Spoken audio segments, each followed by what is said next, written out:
করতে হয় যে এখানে টাকা দেওয়া যেতে পারে কি না। এ ব্যাপারে সবাই একমত যে এটা হবে খাবার, অন্য কিছু দিতে পারবেন না, টাকা দিতে পারবেন না, গরিব মানুষকে জামা কাপড় দিতে পারবেন না, অথবা কোনো ফার্নিচার। এমনিতে দান করতে চাইলে আপনি এগুলো দিতে পারেন, তবে যদি যাকাতুল ফিতরা হিসেবে দিতে চান তাহলে খাবার হিসেবেই সেটা দিতে হবে। রাসূল সাল্লাল্লাহু আলাইহি সাল্লাম খাদ্যের কথা বলেছেন, কোন জায়গায় টাকার কথা বলেননি। আমরা আজকে সেটাকে টাকা নির্ধারণ করছি। গতবার বাংলাদেশে ইসলামিক ফাউন্ডেশনের পক্ষ থেকে বলা হলো 100 টাকা করে ফিতরা দিতে হবে, কিন্তু পরবর্তীতে উলামা মাশায়েখ নামে যারা আছে তাদের বিরোধিতার মুখে শেষে বলা হলো নিম্নে ফিতরা দিবে 45 টাকা, আর এবার বলেছে নিম্ন 55 টাকা। দেখায় যে আমাদের নবীর আমলে টাকা পয়সার খুব একটা প্রচলন ছিল না, তাই যাকাতুল ফিতরা হিসেবে টাকা পয়সা দেয়া হয়নি, তবে এখন দিতে পারি। এরা একটা জিনিস বুঝতে পারে না যে আমাদের নবীর আমলে আর সাহাবীগণের আমলে মুদ্রা ছিল দিরহাম, তারপর দিনার ছিল, টাকা ছিল। তখন হয়তো কাগজের নোট ছিল না, কিন্তু টাকা তো ছিল। মানুষ তখনও মুদ্রা বিনিময় করত দিরহাম আর দিনার দিয়ে। তাই এই যুক্তিটা পুরোপুরি ভুল। সঠিক নিয়ম হচ্ছে এটা দিতে হবে শুধু খাবার হিসেবে, অন্য কিছু না। As for the question, can we pay it in money, in forms of money? The answer would be no, because the Prophet ﷺ is the one who specified, as in the hadith of Abu Sa'id al-Khudri, of Ibn Umar, Ibn Abbas, may Allah be pleased with them all, that we pay it and in the form of food. আমি জানি কিছু লোক বলেন যাকাতুল ফিতরা হিসেবে গরিব মানুষকে টাকা দেয়া যায়, তবে এরকম কথা কোনো হাদিসেই বলা হয়নি। একটা মতামত দিচ্ছেন কোন হাদিসের ভিত্তি ছাড়া, কোন সুন্নাহর ভিত্তি ছাড়া, এটার অনুমতি নেই। আর একটা হাদিস আছে সহিহ বুখারীতে খণ্ড নম্বর 3 হাদিস নাম্বার 2697, হযরত আয়েশা রাদিয়াল্লাহু আনহা তিনি বলেছেন যে যদি কেউ নতুন কিছু আবিষ্কার করে দ্বীনের ভেতরে, ধর্মের ভেতরে, সেটা বাতিল করতে হবে। আরো একটা হাদিস আছে সহিহ মুসলিমে খণ্ড নম্বর 3 হাদিস নাম্বার 4267, প্রিয় নবী মুহাম্মদ সাল্লাল্লাহু আলাইহি ওয়াসাল্লাম বলেছেন যদি কেউ ইসলাম ধর্মে নতুন কিছু নিয়ে আসে সেটা বাতিল করতে হবে, তাহলে ধর্মে নতুন কিছু চালু করার কোনো অনুমতি নেই। যাকাতুল ফিতরা দিতে হবে খাবার হিসেবে, সেটাই হাদিসে বলা হয়েছে। টাকা অথবা অন্য কোনো মাধ্যমে দিলে হবে না। যাকাতুল ফিতরে আমরা টাকা পয়সা দিতে পারি কি পারি না, মানে ফিতরা হিসাবে টাকা পয়সা দিতে পারি কি পারি না।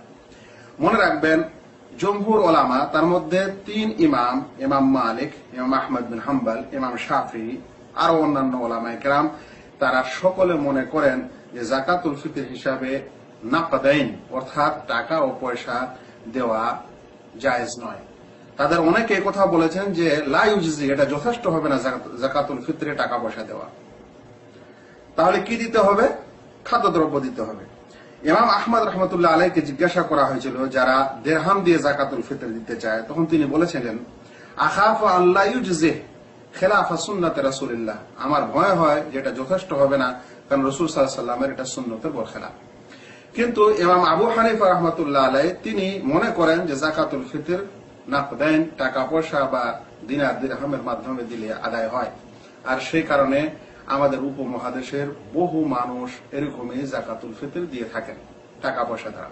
মনে রাখবেন অর্থ দ্বারা যাকাতুল ফিতর আদায় করা সুন্নাহ না, সুন্নাহ হচ্ছে খাদ্যদ্রব্য দ্বারা আদায় করা।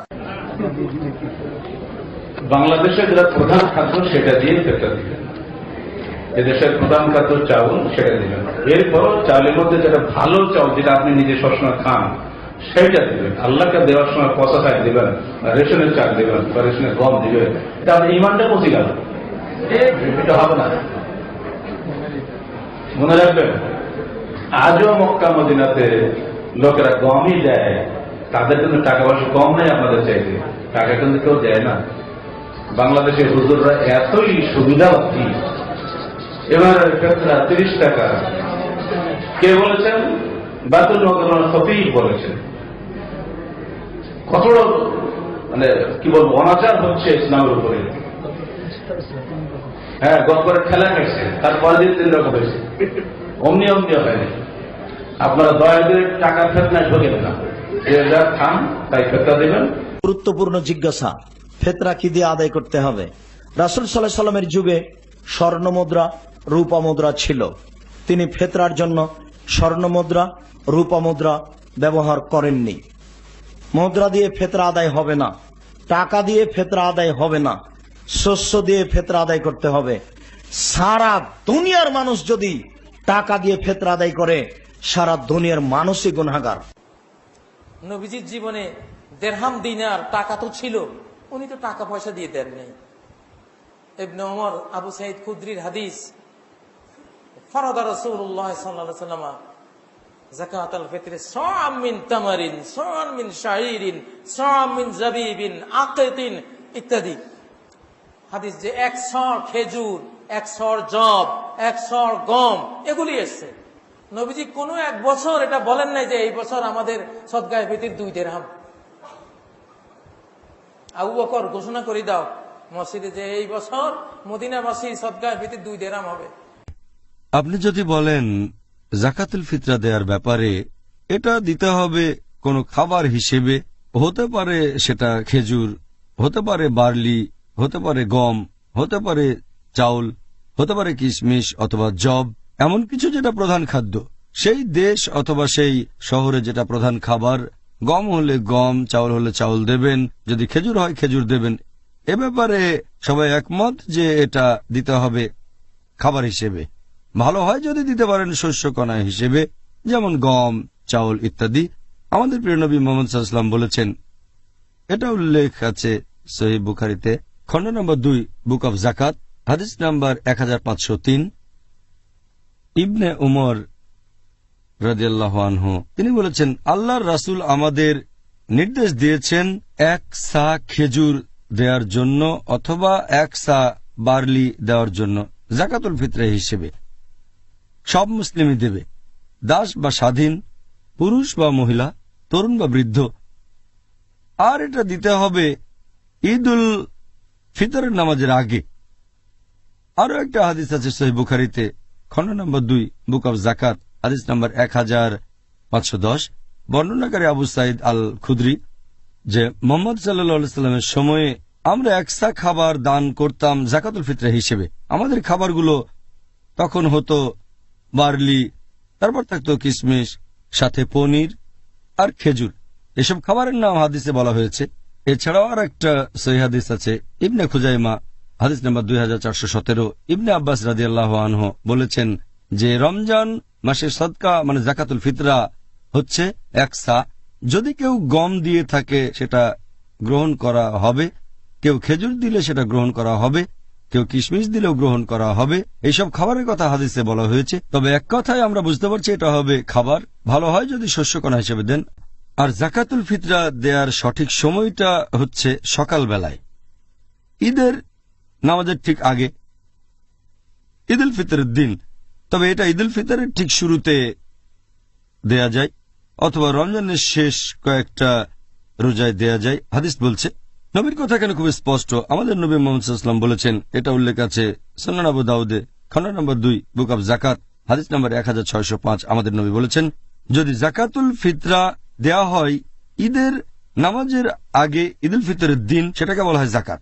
ঈদুল ফিতরের নামাজের পর দেয়া হলে সেটা হবে সাদকা, সাধারণ দান।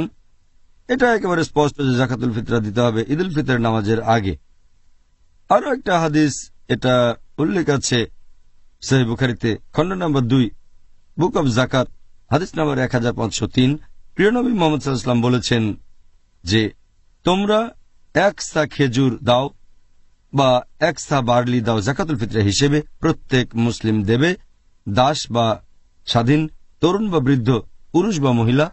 আর এটা দিতে হবে মানুষজন ঈদের নামাজে যাওয়ার আগে। তার মানে যারা গরিব আর অভাবগ্রস্ত মুসলিম তারা এই খাবারটা পাবে সবাই ঈদের নামাজে যাওয়ার আগে। একই রকম আরেকটা হাদিস আছে সহিহ মুসলিমে, খণ্ড নম্বর 2, বুক অব জাকাত, হাদিস নাম্বার 2159। প্রিয় নবী বলেছেন যে তোমরা গরিব মানুষকে জাকাতুল ফিতরা দেবে ঈদের নামাজে যাওয়ার আগে। তাহলে সঠিক নিয়ম হচ্ছে এটা দিতে হবে ঈদের নামাজে যাওয়ার আগে, ঈদুল ফিতরের দিন সকালবেলায়, অথবা এটা দিতে পারেন ঈদের ঠিক শুরুতে। আরো কিছু হাদিস বলছে রমজানের শেষ কয়েকটা রোজাতেও এটা দেয়া যায়। এটা আছে সহিহ বুখারীতে, খণ্ড নম্বর 2, বুক অব জাকাত, হাদিস নম্বর 1511। বলা হয়েছে, লোকজন জাকাতুল ফিতরা দিল ঈদ হওয়ার 2 বা 1 দিন আগে। আরো একটা সহিহ হাদিস আছে ইবনে খুজাইমা, যে এক লোক জিজ্ঞেস করলো ইবনে ওমর কখন জাকাতুল ফিতরা দিল। তখন তিনি বললেন, যখন ট্যাক্স গ্রহীতা সংগ্রহ করেছে। গ্রহীতা কখন নিয়েছে? তখন তিনি বললেন, ঈদের 2-1 দিন আগে। এই হাদিসের ভিত্তিতে সঠিক নিয়মটা হচ্ছে যে এটা দিতে হবে ঈদুল ফিতরের নামাজের আগে।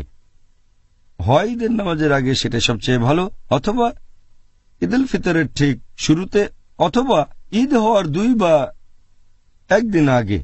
এটাই হচ্ছে নিয়ম।